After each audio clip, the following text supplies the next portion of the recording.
Welcome to Around the Peninsula. I'm Katusa Private Min-Yong Choi.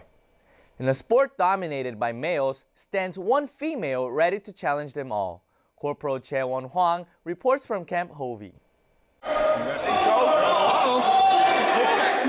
More than 20 competitors from 2nd Infantry Division throughout Korea go toe-to-toe in an Army Combatives tournament at the Camp Hovey gym. Your left hand, I want you to grab his back. As the only female competitor in the tournament, Private First Class Celia Vesquez from 602nd Headquarters Support Company Camp Humphreys says she has a special reason to participate in the tournament.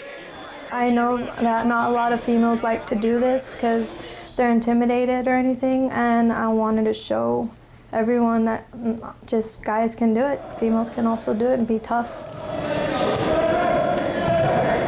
Our squad leader says Vesquez's performance was outstanding and she did her best. I'm really proud of her as her friend and co-worker and actually her squad leader. Really proud of her. She really represented 602nd HSE and Talent Defect. Losing in the first round doesn't discourage Vesquez. In fact, her eyes are already looking towards her next goal. I'm gonna start competing in other combative tournaments. Like if I hear some coming up, I'll probably join. But yeah, I'm gonna keep training harder. Corporal Jae-won Hwang, Camp Hovey Gym, Korea.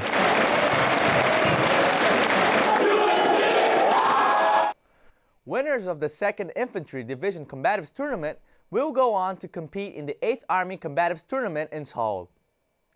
This is the only place in Seoul where you have to worry about slipping on a live octopus. Specialist Tyler Ferris and Army Sergeant Anthony King take a walk through an alley of fish tanks and rowdy merchants to visit one of Korea's most popular tourist spots. We're here at Noryangjin Fish Market. It's one of the biggest seafood markets in all of Korea. So let's go check out and see what they got.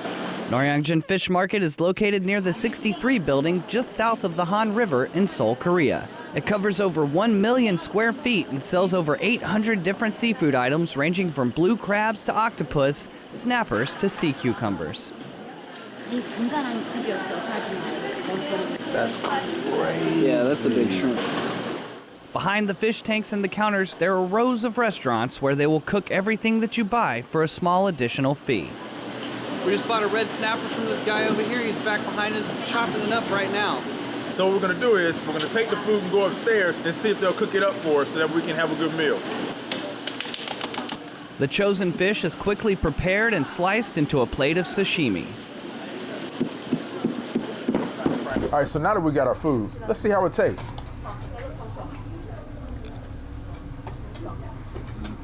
Noryangjin Fish Market's open all day long, all year round. It's a great place to not only purchase seafood at the lowest price, but also to experience the genuine day-to-day life of Korea. Specialist Tyler Ferris, Seoul, Korea. Noryangjin Fish Market first started in 1927. It can be difficult at times for a person to find a job that brings them joy and fulfillment. But for one teacher, the job she has brings her just that and a lot more. Katusa Corporal Jae Hyun-ju takes us to a classroom at Seoul American Elementary School. For a teacher like Miss Katie Biggs, who goes above and beyond in the classroom, the Teacher of the Year award is a good way to recognize and show appreciation for all that she has done. In my mind, she has been a Teacher of the Year ever since she's arrived here. She has done nothing short of excellent. She's an innovative, creative teacher who differentiates her instruction and to make sure that all children in her classroom learn, brings many creative ideas, mentors other staff members. In fact, she started a school-wide mentoring program for new teachers. A mother of 2 kids herself, Miss Biggs has a reason to stay passionate. Just something about the kids. When I walked in there, I just knew that was what I was meant to be. I look at the kids and I think, okay, what can I do with this group of kids to make them excited, to make them want to learn, to make them interested in what they're doing? And so I just sort of tailor everything for them. I think it's so fun just to walk into this room every day and come in and get ready for the kids, to challenge them, to hold their hand through these challenges, and then to let them walk out the door thinking, yeah, I can conquer anything. Seoul American Elementary School is honored to have Miss Katie Biggs as their 2014 Korean District Teacher of the Year. Katusa Corporal Ju Jae-hyun, Yongsan, Korea. As a military spouse, Katie Biggs has been here in Korea for 3 years. After leaving Korea, she will continue to teach in Germany. How are service members warming the hearts of Seoul's homeless community? Petty Officer Chris Church shows how a group from Yongsan is making a difference in the city. These soldiers and their families are about to do something special. To give out sleeping bags to the less fortunate. The group is walking around Seoul to find people sleeping outside without much protection from the elements. Our primary focus is to give back to the less fortunate in the community after we recognized that there was a need, and to ensure that we could be a part of keeping them warm through cold winter nights. By the end of the night, the group will hand out 16 sleeping bags to those in need. It's just very sad to see people that don't have as much as you have.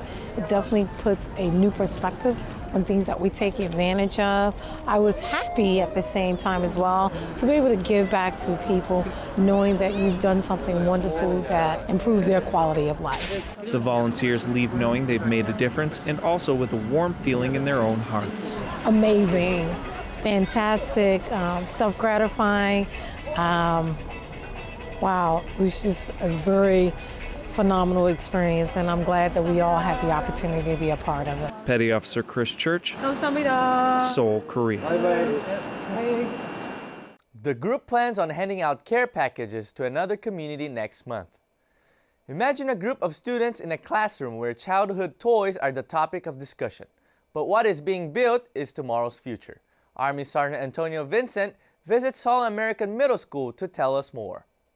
The wheels? Yeah, the wheels. That is the sound of young minds coming together to form what Seoul American Middle School calls science, technology, engineering, and math, better known as the STEM program. What is this class, you might ask? Well, STEM program is all about engineering design. It's about teaching students that you have to think about the problem, come up with a solution for the problem, present it, and try again. Yeah, mine may actually feel this. Okay. to the average middle school student, this may look like the typical Lego project, but to the students in the STEM program, this is a combination of science, technology, engineering, and math. Students in the STEM program build these robots to have a mind of their own in order to think, react, and accomplish the mission. But for Bryce Brown, to find out the mechanics of how all inventions work has been his priority since the tender age of 3. You look up, you see an airplane, you're like, man, that's cool. That's a really cool object. Some people, that's as far as it goes. For me, I want to know how it works, why it works, and I want to be able to do that. Brown's determination and previous knowledge of engineering brings a special boost to not only the STEM program, but to his classmates as well. He likes to challenge himself, which I love, because then the other students see that they can do more than what is the basics. Now, I've had students that have taken this class 2, 3 times, 4 times, so there's always something new. I guess just if you find something that you really want to do, just do all that you can to do it. Army Sergeant Antonio Vincent, Yongsan, Korea. In April, the students will test what they've learned with a toothpick bridge competition. That was around the Peninsula for March 27th. From all of us at AFN, enjoy your evening.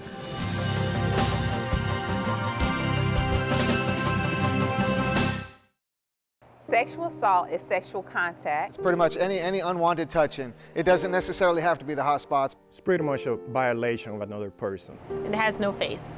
No face, no name, no age, no rank.